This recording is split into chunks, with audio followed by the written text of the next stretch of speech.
Well, hey there, guys, and welcome back. On this week's show, we've got ourselves some updates.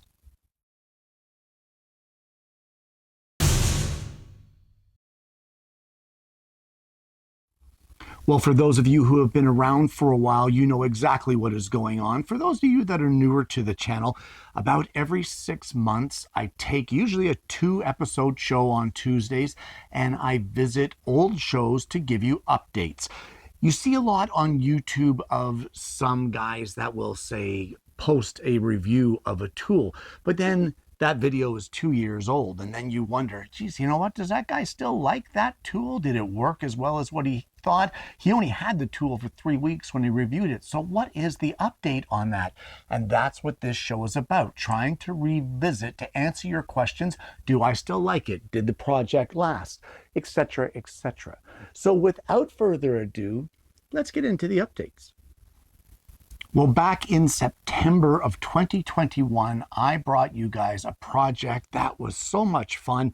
I hope some of you took advantage of it, and that was making a dragonfly garden decoration.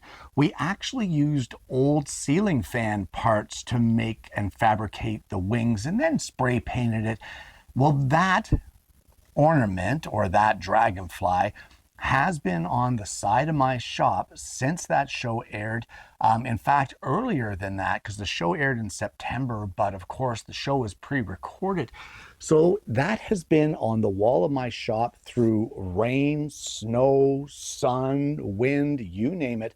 That thing has been hammered with the elements. And I've got to tell you, it is still there today. It has been over 3 years that has been there, and it still looks just as good today as what it did when we made it back in 2021.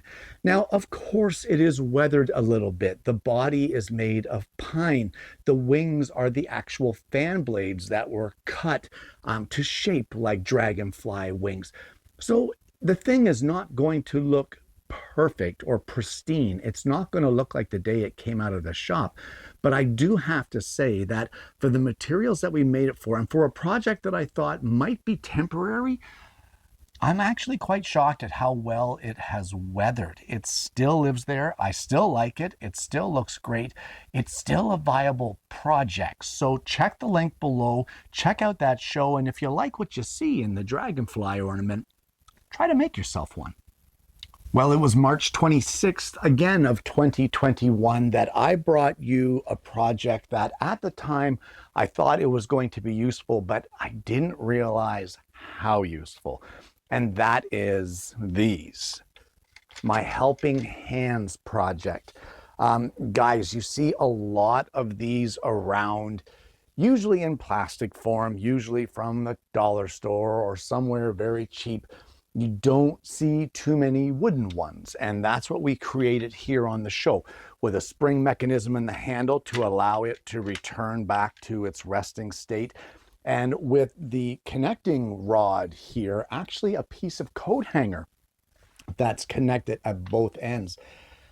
Guys, I have to tell you, I never realized how much I was going to use this. And as well, I didn't realize how much I drop things behind the tools in my shop. Now, I do have a small shop, and while everything, for the most part, is mobile and I can pull it out, it can be a real pain to do that because there are cords that are in the way. Sometimes there are other tools that are nested up against it that can be in the way. It can be a huge ordeal. So being able to reach down behind a tool, give a little pull of the trigger, and grab a hold of something is just a lifesaver. You have no idea, especially if you're like me and have a bad back. It's a lifesaver to be able to get this without having to crawl around on your hands and knees or bend over and reach in behind something. Now, quite a few of you did suggest about putting some rare earth magnets here in the head, and I haven't really done that yet. The only reason that I haven't is because, quite honestly, it has been working perfectly just the way it is for me. I do have other magnet grabs that I use, so extendable magnets that I can lower down behind the tool and get what I need to get. So the magnet has not really come into play, but for anything else, This tool has been awesome. It was an experiment here on the show. It was a fly by the seat of your pants build. I really didn't know how it was going to go, but honest to goodness, one of the coolest and one of the best projects I've made as far as convenience and being able to help this old guy out in the shop. So guys, check it out. If you're interested in one of these, the link for that show will be down below in the video description. Well, back in October of 2018, I brought you a project. And at the time, I was kind of messing around with ABS plastics. The good people over at Omicron Plastics were supplying me with some of the plastic raw material. And I was playing around. We had a lot of fun with that between artistic projects, practical projects. We made some boxes out of it, etc., etc. We had a lot of fun with the ABS. But there was one project in October that aired where I was trying to use up the scraps and the offcuts from the ABS and make a usable project, and that was the ABS coasters. Well, how did they fare? How did they survive over the longevity over the past 6 years? Well, they didn't. That's what I'm going to tell you. They didn't fall apart. But honestly, even though they worked well at the beginning, at some point in time, when I got into the laser engraving and slate coasters started to be more prominent, that kind of overtook those ABS coasters and they kind of got pushed by the wayside and eventually scrapped. Now, that doesn't mean that it wasn't a viable project because honestly, it was fun. It worked well. I still like the coasters. It was a great experiment, and there's nothing wrong with experimenting in this shop. We had a great time with it. If you remember, I used my wife's toaster oven and put my life on the line for that show. I hope you're happy. But it worked out. It worked out in the end. It was fun, guys, but honestly, they were kind of multi-color, kind of ugly. I'm not sure what to call them, but they didn't survive the test of time. Slate coasters have kind of taken over from them. And here we are now in 2024, and I don't think I have a single one of these things left lying around. Well, there was a certain show that I would say a lot of you have never seen. In fact, I would also say a lot of you have no interest in it. I am, in case you didn't know, I'm a drummer. I play the drums. I had an acoustic set for quite some time. And then at one point in time, I ended up getting rid of the acoustic and went to an electric kit in order to minimize the sound that gets carried from an acoustic set. That way I could still play and just hear it through my headphones. And I went with a Roland kit. And after a certain point in time, that Roland hi-hat pedal, the FD8 pedal, it failed. There was the rubber that's inside, the actuator of the rubber, it hardens. And I did a repair of that, and the show aired on Christmas Day of 2018. So that may be another reason a lot of you didn't see it. But over the years, people have been contacting me because that show is still out there 6 years later, and they're still using that tutorial to repair their pedals for their Roland drum kits, their FD8 pedals. Now, what is the update here? Well, the update is the show is still viable and the repair is still viable. However, the repair is not permanent. While the method that I used of putting slices into that rubber actuator does work to soften it and give more flexibility of the actuator to gain back the full control of your hi-hat with open and closed settings sort of thing, it doesn't last forever. In fact, about 1.5 to 2 years after I did that repair, that rubber actuator started to fail again. Guys, there's no way to repair it after that. You could cut those slots a little deeper and make the flexibility of that rubber actuator a little better, but it's going to happen again because the nature of the rubber that they use, that rubber hardens. And once it loses its flexibility, it loses its ability to actuate between a fully closed hi-hat and a fully open and all grades in between.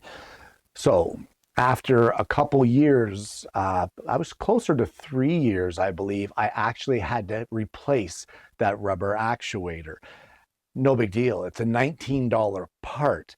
I never expected the repair to last as long as what it did, but if you're out there and you do have an FD8 hi-hat pedal that doesn't like to do the fully closed and have the control of the open hi-hat or anywhere in between, look into that rubber actuator and doing the repair.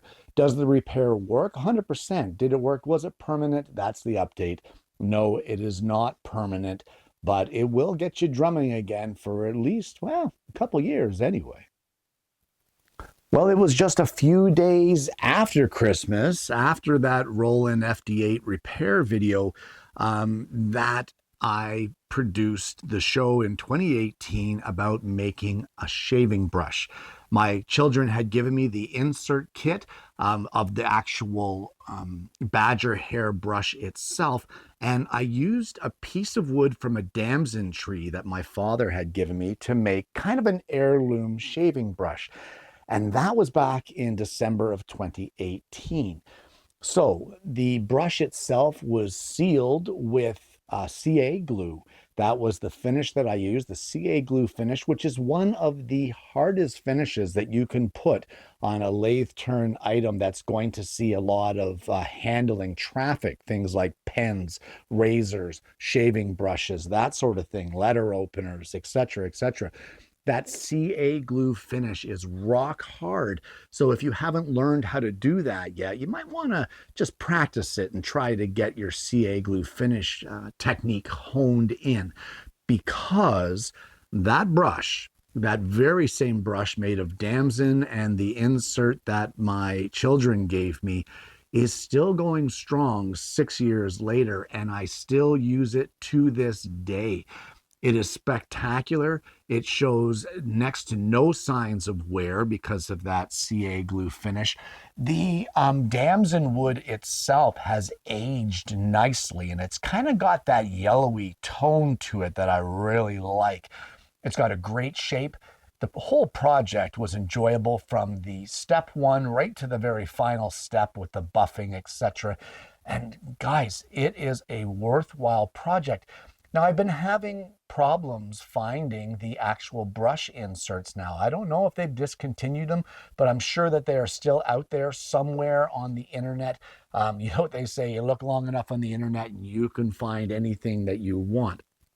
But I'm going to tell you that after 6 years of having made this shaving brush, it is still absolutely awesome. It's a fantastic project. And if you're one that uses a shaving brush to shave or to apply shaving cream or lather, guys, you can't go wrong making this project. It's pretty much an heirloom piece and it's pretty much indestructible. So what's the update? Fantastic project. So glad that I made it. And there you have it. Some updates for the fall of 2024. Now, guys, we're not going to stop it at this. As you know, as I mentioned earlier in this segment, it's usually a two-part show.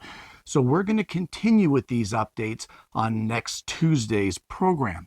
Now, guys, these updates are not for everybody. These are not, if the show didn't interest you, then the updates would not interest you. So, of course, some are all for this and some are against it. But if there's a show that you're wondering about, if there's a project, a review, anything at all, if there's any situation that you're wondering about, you can always drop me an email at kennye@acutabovewoodworkings.com, and I'd be happy to answer your questions or include it on the next update show, or maybe on an episode of Ask Kenny, which is a segment that we've got coming up pretty soon here on the show. So guys, don't be afraid to reach out and ask your questions and ask for an update if you're interested in one. If you haven't already, please consider liking and subscribing to the channel. We've got a fantastic audience base, guys, and I honestly hope you're going to consider becoming a part of that. I want to thank you so much for tuning in. I hope you've enjoyed the content. I hope that you found this a little interesting and, you know, maybe it'll guide you towards some of the older shows of 6 years ago and maybe try some of these projects for yourself, especially those helping hands. They're awesome. And more importantly, guys, I hope you're going to join me again next week when I bring you yet another Alternative Tuesdays.